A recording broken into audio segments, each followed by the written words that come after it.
292 is back on the head machine. And here's why. Well, first off, the customer wanted to do a little bit more porting and polishing up in here. So good for him. And it's looking really nice. It is shiny. A lot of material taken out. It's gonna be nice. Now, the real reason for this video, I did the lump ports wrong. Port lumps. Don't put a screw here. Now I messed up. I got confused and I messed up. But I learned from my mistakes, and the second time I'm going to do it right the first time. Because now I know how to do it. And this is what it looks like done right. So I'm going to fill in these holes with JB Weld. So my thought before was drill in and then tap into the head. Well, I did that wrong. Drill in through the head and tap in the lump. That's the right way to do it. So the screws that came with it are right there, and they are the perfect length. And then they stick, and you thread it into the lump, and it just barely sticks out. And so just a little bit of the die grinder, they'll clean that up. So this one is officially installed for good. It is not going nowhere. So here's step by step on doing the lumps again.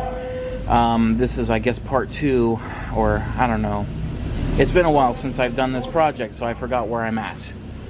So here's the tools that you're going to need, and I finished one. You're going to want a 9/64 Allen. You don't need that. That was just me. Number 8 32 tap. You're going to want a 29 drill bit. That's for that tap. You're going to want a, oh man, what size is this? 11/64 drill. That's for the outside of the screw. Your lump, forget about that. You're going to want a punch, hammer. Don't need that. You're going to want some cardboard, vice grip. That's something else. And what else are you going to want? If you're a machinist, lucky for you. You want a 1/4 inch end mill. That's, I mean, there's special tools with guides and stuff, but this worked for me because it's what I have. And let's get this project going. So to start it up, and the only thing that I did wrong was actually fastening the lump. So you still want to drill that hole and then mill this flat that's in here for the bolt. And this is what's up. You're going to put your lump in, and then this, and then you're going to get your bolt that you're going to be using. And again, on mine, I found it easy to put in the lathe and make this a little bit smaller, and it fits in a lot better, less finagling. Now you get that to sit flat, which it does. Then you're gonna take your vice grip, and I got a weird angle one. That's what works for me. You find what works for you. And a piece of cardboard, if you've already flattened, if you milled your head, then you're not messing up your progress. And not too tight, just enough to hold it in place. And then make sure that the bolt rotates in there good. Now you can kind of pull your bolt out a little bit, so that's not going nowhere. We're good. Now I find, I'll take this off for now. I think what his directions are is halfway in between here and here. Punch a hole.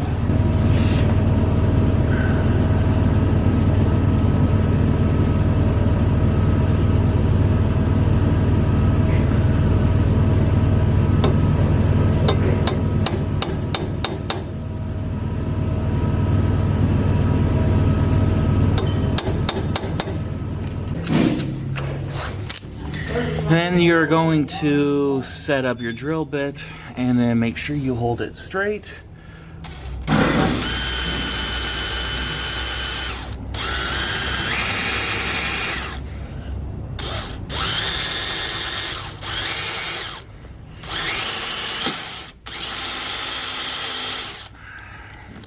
This drill bit's ruined the shank, not the cutter part.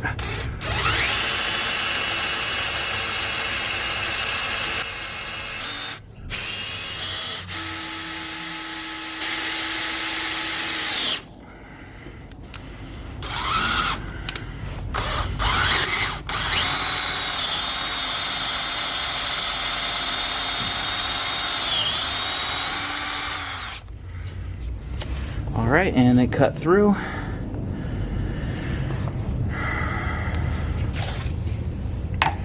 Next part is take that off, and we're just gonna set that to the side. And you're gonna take your bigger drill, what was it again? 11/64, like a 170 diameter or something like that. Just a tad bit bigger than that number 8 drill. Now, without the lump in it, so you don't drill into it because you need to thread that.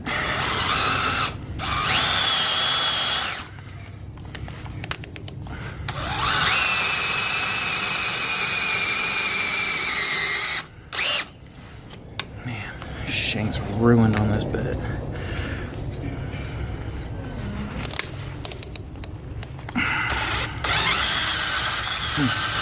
It was just done drilling.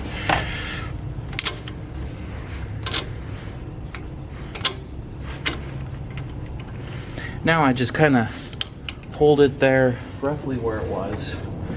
Take your number 8 tap, 832.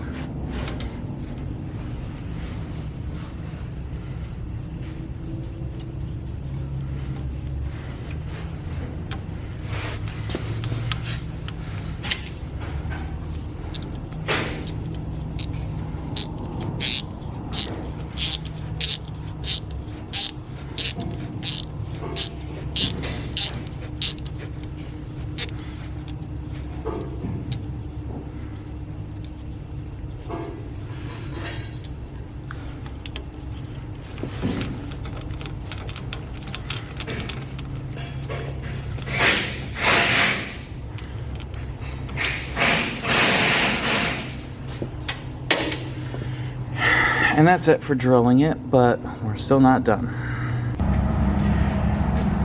Now what I find is the shoulder of the bolt measures 265.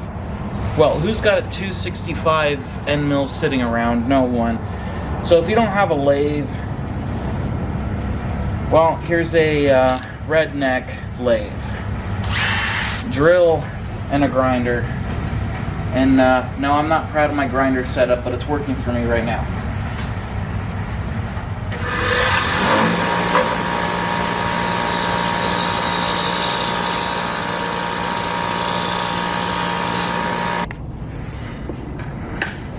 And one more tool to add, if you haven't gone to the store already, is a 1/4-inch drill bit.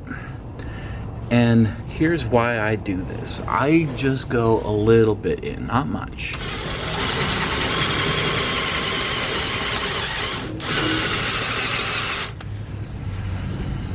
That's just a pilot.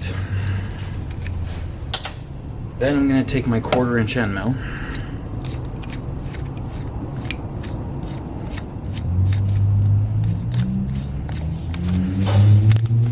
Now I can cut that counter bore, because that drill bit gave me a nice pilot.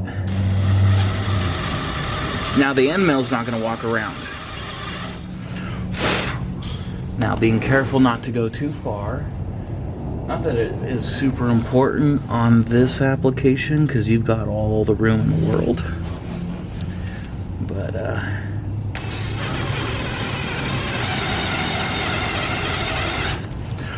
just for looks sakes, I want to do it right. And if I'm doing a bunch of holes of the same depth, I'll put a piece of tape around the end mill to know my depth. But I'm just doing 2 more, so I'm not going to worry about that.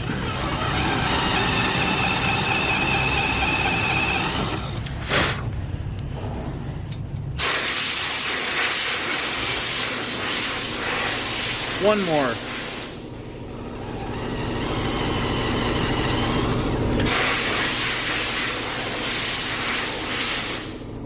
And that'll about do it.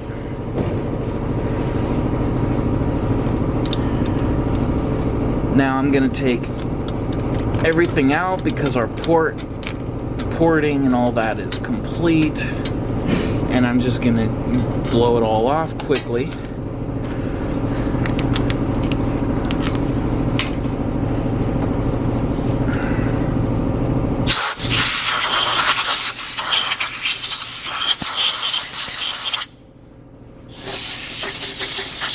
Get the shavings off everything.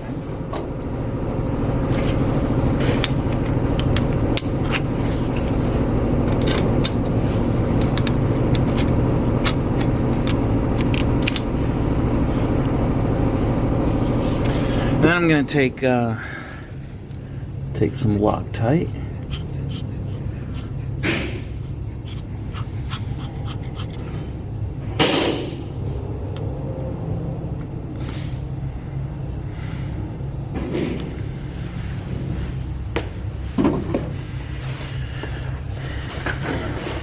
And then take my screw, put just a dab on there.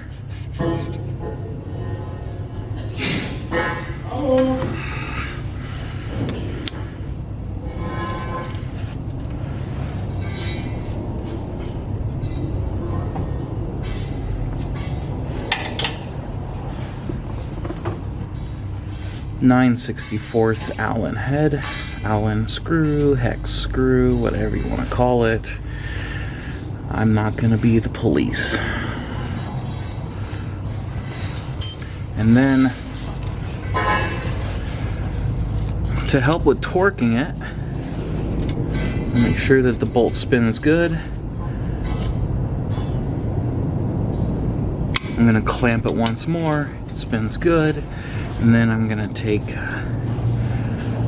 torque side. Not too much, just snug, and let it off. Then you're not using the head to torque it down, you're letting it torque itself down.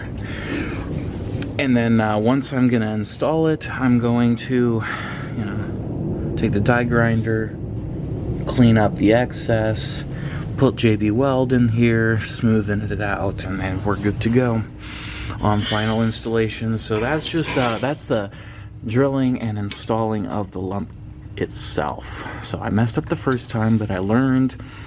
Tom actually emailed me and said I messed up, and well, that's just a lesson. Is I messed up. He's a nice guy. Told me how I messed up, and well, I'm gonna fix it. And he was nice about it. If you're mean about it, you're less likely gonna get my attention. Alright, we're doing finishing touches on this head, putting it together. And, well, got something new today. This is actually a transmission table. But, got it off the truck today. And it's got a trough in the back. I thought it'd be really good for taking apart heads. And then it all drains into the trough. It's got a little bit of a slope to it, not too much. And then it's got a drain hole, so I'll figure out a can to put on there for all the stuff. So it looks nice for now. It's powder coated. It looks good. My only bummer about it is my box for reams and stuff is 1/2 inch too wide. So I'll have to figure out a different place for that box. But yeah, it's got a pegboard on the side, so you can put a bunch of stuff on it. Anyways, so I don't know if I mentioned it, but on the valves, I 2-angle ground these intake valves. And on the exhaust, I did 3-angle.